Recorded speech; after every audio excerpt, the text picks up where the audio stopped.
সকাল থেকে ভারী বৃষ্টিতে রাজধানীর বিভিন্ন স্থানে জলাবদ্ধতার সৃষ্টি হয়েছে। ভোগান্তিতে পড়েছেন নগরবাসী। জলাবদ্ধতার খবর জানাতে রামপুরা, খিলগা এবং মিরপুর এলাকায় আছেন আমাদের সহকর্মী। প্রথমে চলে যাচ্ছি রামপুরার ওয়াবদা রোডে, সেখানে রয়েছেন সহকর্মী মাহফুজা বৃষ্টি। বৃষ্টি, রাজধানীতে জলাবদ্ধতা ও বৃষ্টিতে ভোগান্তির খবর জানাবেন আমাদের। শান্তা, আমি যে জায়গাটা দাঁড়িয়ে আছি এই মুহূর্তে, এটা হচ্ছে যে রামপুরা ওয়াফতা রোড বলে, বাগিচার টেক এবং অনেকগুলো জায়গার এলাকা জুড়ে এই রাস্তাটা, সড়কটা, এখানে গাড়ি চলাচল করে। আপনি দেখতেই পাচ্ছেন যে একটু সামান্য বৃষ্টি হলে কিন্তু এখানে জলবদ্ধতা তৈরি হয়ে যায়। হাঁটু সমান পানি, কখনো কখনো কোমর সমান পর্যন্ত পানি হয়ে যায়। এখানকার যে মানুষরা আছে তারা সব সময়ের জন্য এই দুর্ভোগে ভোগান্তিতে পোহাতে হয় তাদের, কারণ দালান কোঠার মধ্যে যারা থাকে তারা তো একরকম পানির দেখলে হয়তো বা নামে না, কিছুক্ষণ পরে তারা হয়তো বৃষ্টি কমলে নামে, কিন্তু এখানে যে নিম্ন জায়গা দোকানপাটগুলো আছে, যে সাধারণ মানুষরা বসবাস করে, এখানে আশেপাশে দুটো রিক্সা গ্যারেজ আছে, সিএনজি গ্যারেজ আছে, আশেপাশে তাদের ঘর বাড়িতে কিন্তু প্রচন্ড পরিমাণ পানি উঠে যায়।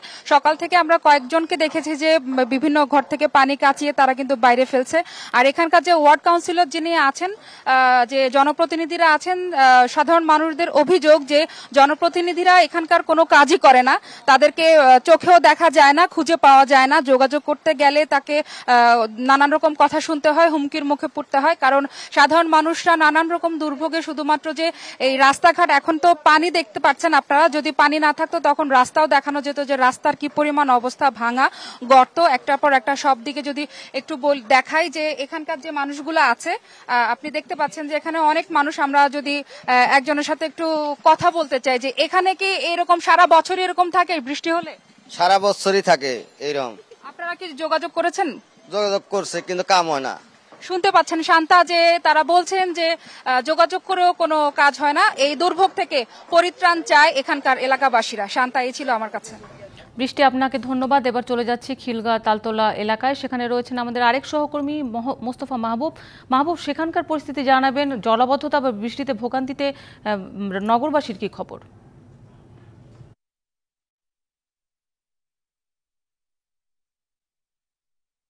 আমি আপনাকে একটা ভিন্ন চিত্র দেখাতে চাই। আমি এই মুহূর্তে যেখানে আছি এটি কিন্তু মূলত ঢাকা সিটি কর্পোরেশনের একটি পরিকল্পিত বাজার। সেই পরিকল্পিত বাজারে সামান্য বৃষ্টিতে যে জলাবদ্ধতা সৃষ্টি হয়েছে সেটি কিন্তু ভীষণ ভোগান্তি সৃষ্টি করেছে। আপনি দেখতে পাবেন পরিকল্পিত এই বাজারটিতেই কিন্তু নোংরা পানি জমে আছে। সামান্য বৃষ্টির ফলেই কিন্তু এই পানিটি জমে, অর্থাৎ এই সকাল থেকে যে বৃষ্টি হয়েছে সেই বৃষ্টির পানিতে কিন্তু এই বাজারে প্রবেশের যে রাস্তাগুলো সবগুলোতেই এরকম একটি নোংরা পরিবেশ তৈরি হয়েছে, যার ফলে বাজারে কিন্তু যারা ক্রেতা সাধারণ তারা আসতে পারছেন না। আমরা সাধারণত দেখি যে শুক্রবার সকালবেলাটাতে বাজারে কিন্তু ক্রেতার বেশ একটা সমাগম থাকে, কিন্তু এই জলাবদ্ধতার কারণে কিন্তু অনেক ক্রেতাই বাজারে রিক্সা করে এসেও গেট থেকে কিন্তু ঘুরে যাচ্ছেন, কারণ এই নোংরা পানি পেরিয়ে তারা বাজারে ঢুকতে চাচ্ছেন না। এবং একই সাথে আরেকটি বিষয় একটু আপনাকে দেখাতে চাই, এই বাজারের সাথেই লাগোয়া একটি মসজিদ রয়েছে।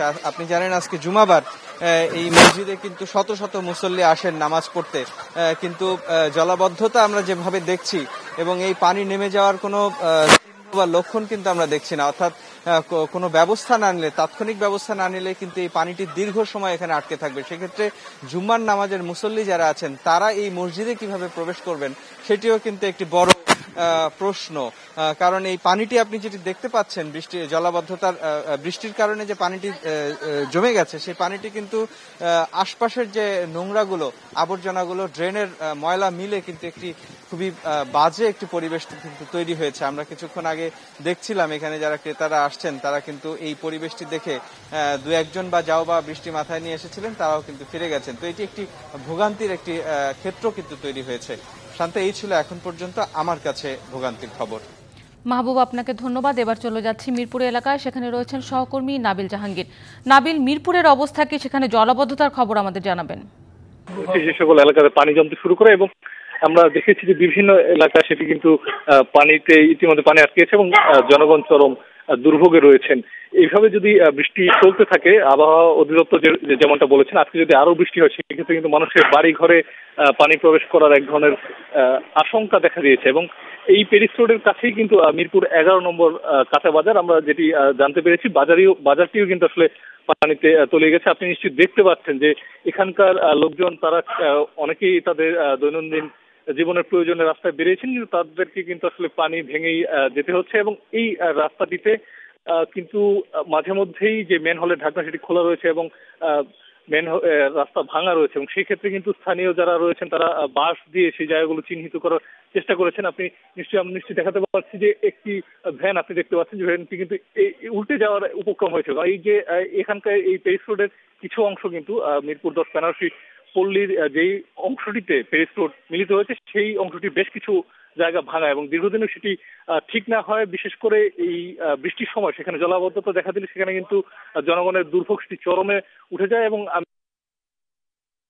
যে একটি ভ্যান কিভাবে এখানে উল্টে যেতে নিয়েছিল, মানে শান্তা, সব মিলিয়ে এখানকার যে পরিস্থিতি সেটি কিন্তু জনদুর্ভোগ চরমে পৌঁছেছে, এবং বৃষ্টি যদি আরো হয় সেই ক্ষেত্রে কিন্তু জনদুর্ভোগ আরো বাড়বে। শান্তা। নাবিল, আপনাকে ধন্যবাদ।